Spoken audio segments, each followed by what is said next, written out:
Shubh students, good morning all of you students, my geography student, this is my geography class. Welcome you all in my class and students love you all. Geography के students, आज हम लोग चर्चा करने वाले हैं correlation of geography with other subjects. इस पर हम लोग चर्चा करने वाले हैं और हम लोग इस चर्चा के दौरान देखेंगे, दो तीन बातों पर हम लोग ध्यान देंगे कि कोरिलेशन किसे कहते हैं, यानी सहसंबंध किसे कहते हैं. पहली बात इस पर ध्यान देंगे. दूसरी बात इस पर ध्यान देंगे कि यदि कोरिलेशन है ज्योग्राफी का, तो ज्योग्राफी के कोरिलेशन में कौन कौन किस किस सब्जेक्ट के साथ ज्योग्राफी का कोरिलेशन बनता है, ये हम लोग चर्चा करेंगे. और तीसरी यह चर्चा करेंगे कि जिस सब्जेक्ट के साथ ज्योग्राफी का जिस तरह का भी कोरिलेशन बनता है, वो कोरिलेशन कैसा है, किस स्तर पर बन रहा है. तीसरी बात इस पर ध्यान देंगे. और चौथी बात ध्यान देंगे कि इस कोरिलेशन से दूसरे सब्जेक्ट को कितना लाभ हो रहा है, हमारे ज्योग्राफी सब्जेक्ट को कितना लाभ हो रहा है, अधिगमकर्ता को कितना लाभ होता है और एक शिक्षक को कितना लाभ हो रहा है सहसंबंध से. इन चार बिंदुओं पर हम लोग चर्चा करेंगे. ठीक है, तो तैयार हैं आप सब? मुझे उम्मीद है कि आप सब पूरी तरह से तैयार हैं. तो चलिए आज हम लोग चर्चा करते हैं कि सहसंबंध किसे कहते हैं. मेरे विद्यार्थियों, मैं आपको पीडीएफ इसका बाद में भेजूंगी. आपको दो तीन बातें, इसके पहले कि मैं क्लास शुरू करूं, दो तीन बातों पर ध्यान देना आवश्यक है. पहली बात कि मैंने देखा कि आपको अगर मैं अंग्रेज़ी में पीपीटी बना करके दे रही थी और उसके साथ आपको लेक्चर दे रही थी, तो हिंदी वाले विद्यार्थियों को परेशानी हो रही थी, भाषा का अवरोध आ रहा था और लैंग्वेज बैरियर से वो जूझ रहे थे.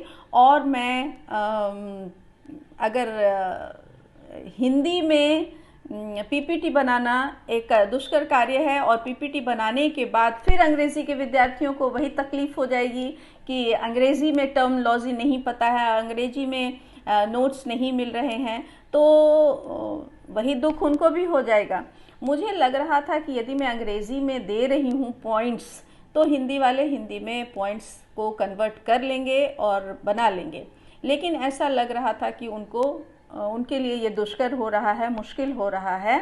तो इसलिए ऐसा करती हूँ कि मैं आपसे बातें कर लेती हूँ हिंदी अंग्रेज़ी मिली जुली, इंग्लिश में टर्म्स सब अंग्रेज़ी में भी बोलूँगी, हिंदी में भी बोलूँगी. जिन वाक्यों को मुझे चाहिए कि मैं आपको अनुवाद करके बता दूं, अंग्रेज़ी में भी बोल दूंगी, हिंदी में भी बोल दूंगी. और मैं नोट्स जो है, पीडीएफ जो है, वो हिंदी में भी भेज देती हूं और अंग्रेज़ी में भी आपके लिए भेज देती हूं. ठीक है, खुश? बस एकदम खुश रहिए, बिंदास.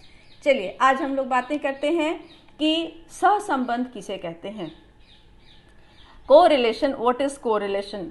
जब ज्ञान के दो क्षेत्रों के बीच में जब कोई कॉमन फैक्ट हो, जब कोई कॉमन बात हो, जब कोई सामान्य बात हो, जब एक ही बात दोनों में हो और इस वजह से दोनों के बीच में आदान प्रदान की प्रक्रिया हो सकती है, तो उस संबंध को हम लोग सहसंबंध कहते हैं. फिर से सुनिए, ज्ञान के दो क्षेत्रों के बीच में, इसे ऐसे कहिए कि दो विषय के बीच में जब कोई सामान्य बात हो, जब कोई कॉमन बात हो, तो और उस कॉमन तथ्य से, उस कॉमन बात से, उस सामान्य संबंध से जब दोनों एक दूसरे से जुड़े हुए हों, तो ऐसे संबंध को हम लोग सहसंबंध कहते हैं. ठीक है, यानी सहसंबंध होने के लिए दो बातों का होना आवश्यक है. पहली बात, दो विषय होने चाहिए, ज्ञान के दो क्षेत्र होने चाहिए. पहली बात यह है. और दूसरी बात यह है कि दोनों में कुछ बातें ऐसी होनी चाहिए कुछ बातें ऐसी होनी जरूर चाहिए जो दोनों में सामान्य हो. समझ गए? जिससे दोनों के बीच में अंतर संबंध स्थापित हो सके और ज्ञान का आदान प्रदान संभव हो सके। फिर एक बार हम लोग इस पर उदाहरण से चर्चा कर लेते हैं, ठीक है। तो चलिए अब एक बात और समझ लीजिए इसके पहले कि हम लोग उदाहरण से बातें करें। ये जो सहसंबंध है या यह जो कॉमन फैक्टर है जो दोनों को सहसंबंधित करता है, यानी सहसंबंध का जो सेतु बनता है दो ज्ञान के दो क्षेत्रों के बीच या दो विषयों के बीच, जो सामान्य बात, जो कॉमन बात दोनों के बीच में होती हैं और दोनों के साथ जब सहसंबंध स्थापित करने वाली जो बात होती है वो कई स्तरों पर हो सकती है। पहला, विषय वस्तु के स्तर पर यानी कंटेंट के स्तर पर। दूसरा, ज्ञान और सूचना के स्तर पर।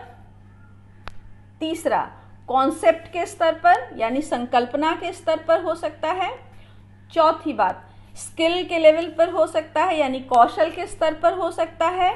पांचवी बात, एप्लीकेशन के स्तर पर हो सकता है यानी अनुप्रयोग के स्तर पर हो सकता है। 4 स्तरों पर, 5 स्तरों पर हो सकता है। पहला, नॉलेज एंड इंफॉर्मेशन के लेवल पर, at the level of knowledge and information यानी content, okay. At the level of concept and theory यानी उससे निकला हुआ निचोड़। At the level of understanding and concept यानी संकल्पना और सिद्धांत, इसके स्तर पर हो सकता है। Eight the level of skill यानी कौशलों के स्तर पर हो सकता है। Eight the level of understanding यानी समझ के स्तर पर भी हो सकता है। And last, eight the level of application यानी अनुप्रयोग के स्तर पर भी हो सकता है। यानी दो विषयों का या ज्ञान के दो क्षेत्रों के बीच का सहसंबंध, आदान प्रदान की प्रक्रिया या समान फैक्टर कहाँ हो सकता है? इन 5 स्तरों पर, 6 स्तरों पर हो सकता है। समझ गए? तो ये समझिए कि ज्ञान का दो क्षेत्रों के बीच में सहसंबंध होता है, पहली बात हो सकता है। दूसरी बात कि किस किस स्तर पर हो सकता है, इस बात को हम लोगों ने देखा। अब हम लोग ये देखने जा रहे हैं कि भूगोल जो हमारा विषय है, उस विषय का ज्ञान के अन्य क्षेत्रों के साथ या अन्य विषयों के साथ क्या संबंध होता है। विद्यार्थियों, इसके पहले कि हम लोग सहसंबंध पर और आगे बढ़ें, 2-3 बातों को बिल्कुल ध्यान में रखिएगा। आपका फोकस ग्रुप क्या है? आपका फोकस ग्रुप विद्यालय के वो बच्चे हैं जो कक्षा 7 से लेकर के कक्षा 10 के बीच के बच्चे हैं। हमारा फोकस ग्रुप वो है।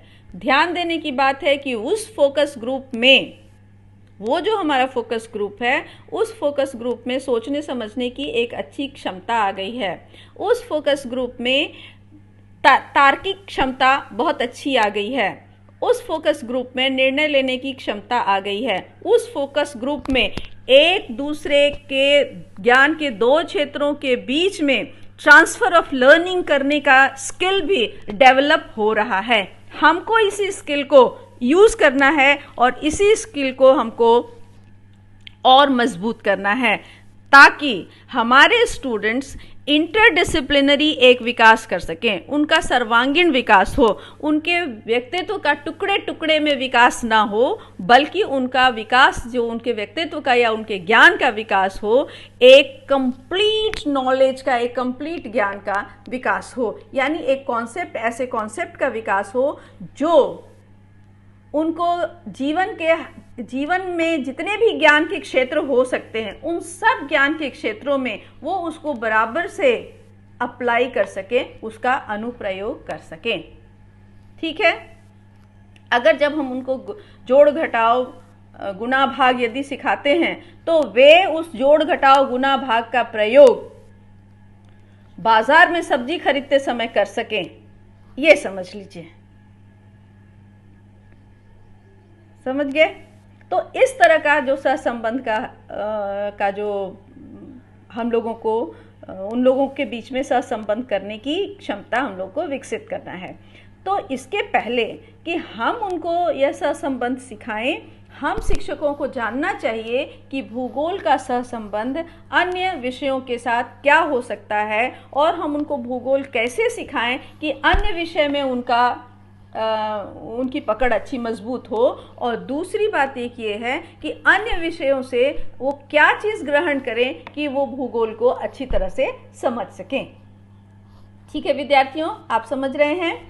चलिए अब हम लोग बात करते हैं भूगोल की पर तो अच्छी चर्चा हुई है हम लोगों की, और हम लोग जानते हैं भूगोल किसे कहते हैं, भूगोल का क्या स्वभाव है, क्या प्रकृति है, नेचर हम जानते हैं, स्कोप जानते हैं और भूगोल का मीनिंग भी जानते हैं। इन सारी चीज़ों को हम लोगों ने बहुत डिटेल में पढ़ा है।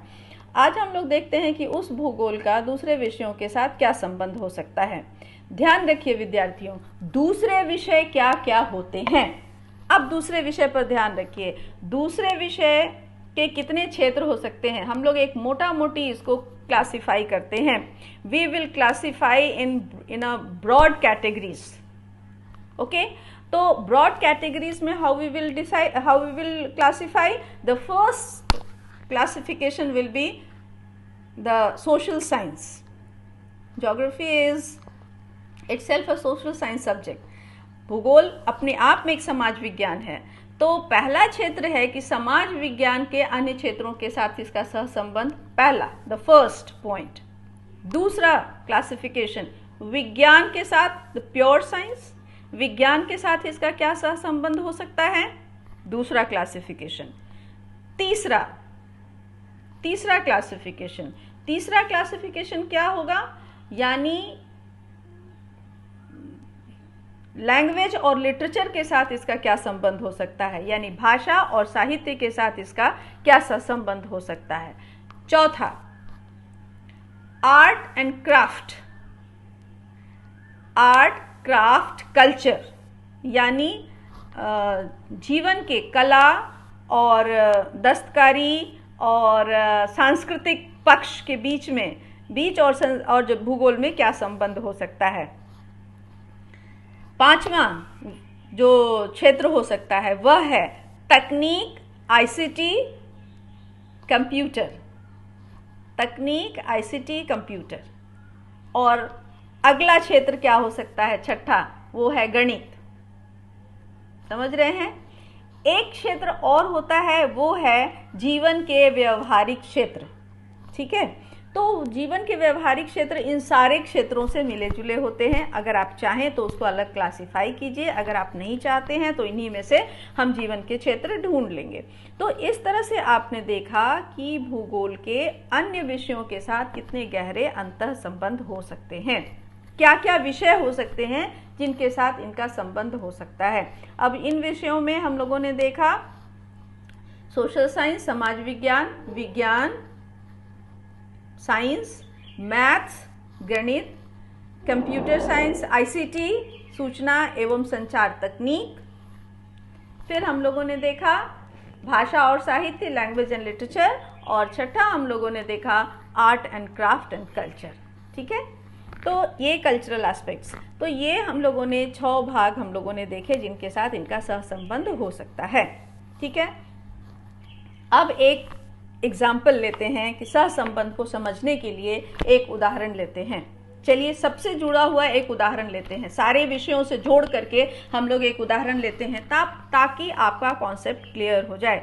मेरे विद्यार्थियों, आप जब नोट्स बनाने लगिएगा तो आप ध्यान दीजिएगा कि मैं कितनी तथ्यात्मक बातें कर रही हूँ और कितनी बातें सिर्फ आपको समझाने के लिए कर रही हूँ। नोट्स बनाते समय तथ्यात्मक बातों को कभी नहीं छोड़िएगा। और उदाहरण के तौर पर या मैं आपको समझाने के लिए कुछ बातें बोलती हूँ, उन बातों को यूं ही इसी तरह से मत उसमें डाल दीजिएगा अपने नोट्स में। बहुत ध्यान से सोच समझ करके डालिएगा। वैसे मैं पीडीएफ आपको भेजूंगी, आप उससे पूरा गाइडलाइन ले लीजिएगा।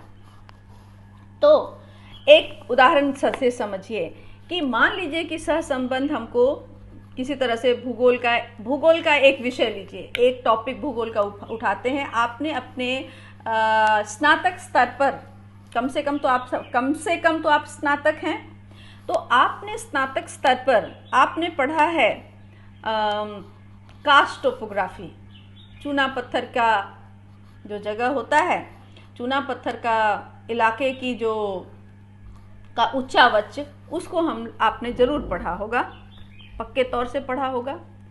अब जब चूना पत्थर की टोपोग्राफी या कास्ट टोपोग्राफी जब हम पढ़ते हैं तो हम लोग देखते हैं कि उसमें की कैसी कैसी टोपोग्राफी बनती है, क्या क्या उसके टोपोग्राफिकल फीचर्स होते हैं, किस किस तरह के उच्चावच होते हैं, कैसे उसके उच्चावचों का निर्माण होता है, ये भी हम लोग पढ़ते हैं। किस तरह से डाइक बन जाते हैं, किस तरह से कहीं गड्ढा बन जाता है, किस तरह से, ये सब सारी चीज़ें हम लोगों ने उसके उच्चावचों में हम लोगों ने पढ़ा है। ठीक है, अब ये क्यों बनता है, इसको जानने के लिए हम रसायन शास्त्र की ओर चलते हैं। रसायन शास्त्र हमको ये बताता है कि जिस जमीन में या जिस पत्थर में या जिस जगह में चूना पत्थर होता है, उस जगह पर यदि जल का प्रवेश होता है या जल आ जाता है, आगमन होता है, यानी वाटर अगर किसी तरह से आ जाता है, तो चूना पत्थर यानी लाइमस्टोन या लाइम जो होते हैं वो वाटर के साथ रिएक्शन करके घुल जाते हैं, सोल्यूशन उनका हो जाता है और वो जो है घुलनशील होते हैं। आप समझ रहे हैं स्टूडेंट्स, मैं क्या बात कर रही हूँ? यानी चूना पत्थर जल में घुलनशील हो जाते हैं। यही घटना गंधक के साथ भी होती है, यही चूना पत्थर के साथ भी होती है। तो ये एक घटना, इस तथ्य को, इस थ्योरी को, इस बात को केमिस्ट्री ने, रसायन शास्त्र ने बहुत अच्छी तरह से प्रमाणित किया है। और इस प्रमाण को, इस थ्योरी को, इस तथ्य को हम ज्योग्राफी में ले आते हैं और हम ये जानते हैं कि चूंकि चूना पत्थर गल जाता है, इसलिए जो कड़े चट्टान हैं जिनमें चूना पत्थर की मात्रा नहीं होती है वो खड़े रह जाते हैं और बाकी सब चूना पत्थर गल जाता है। तो उन चट्टानों से, बचे हुए चट्टानों से जो लैंड फीचर्स बनते हैं, वो क्या क्या लैंड फीचर्स होते हैं, ये हमने यहाँ से ले लिया। अब जो लैंड फीचर्स बचे हुए हैं वो उसी शक्ल में कैसे बचे हुए हैं या उनका बदलाव समय समय पर कैसे होता रहता है, हम फिर जाते हैं फिजिक्स की ओर और वहाँ से हम ये पढ़ते हैं कि किसी भी वेट यानी वजन के साथ बल और गति का क्या संबंध होता है।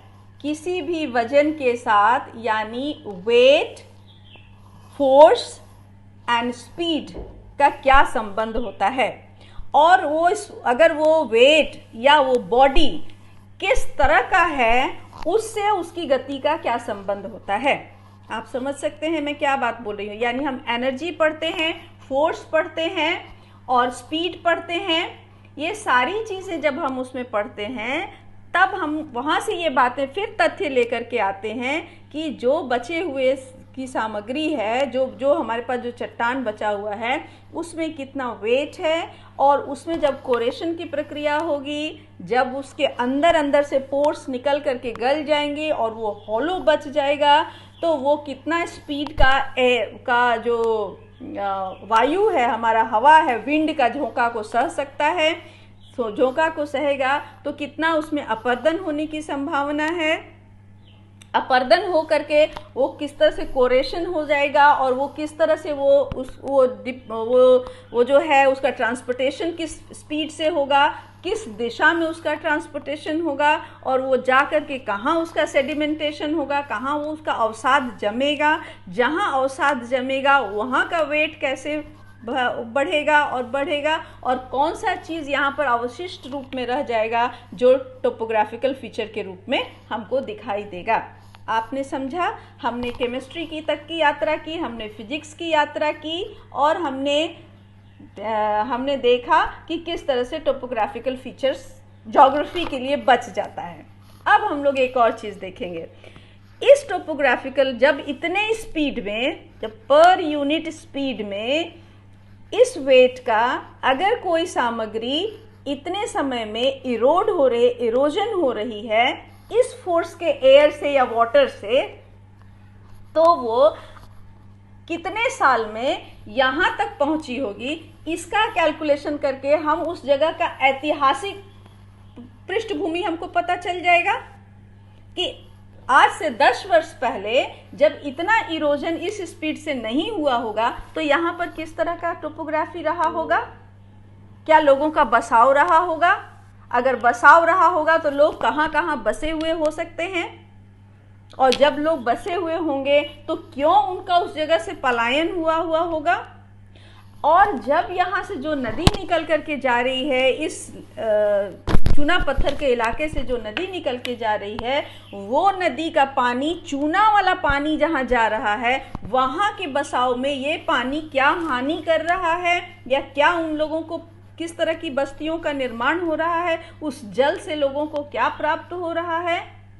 ये सारी चीज़ों का जब हम अध्ययन करते हैं तो हम सिर्फ भूगोल का अध्ययन नहीं करते हैं, हम रसायन शास्त्र का भी अध्ययन कर रहे हैं, हम भौतिकी का भी अध्ययन कर रहे हैं, हम इतिहास का भी अध्ययन कर रहे हैं, हम नागरिक शास्त्र का भी अध्ययन कर रहे हैं, और बहुत सारी चीज़ों का हम एक साथ अध्ययन कर रहे होते हैं। बस इतना है कि हम जानते नहीं हैं कि हम कितनी चीज़ों का अध्ययन करते हैं।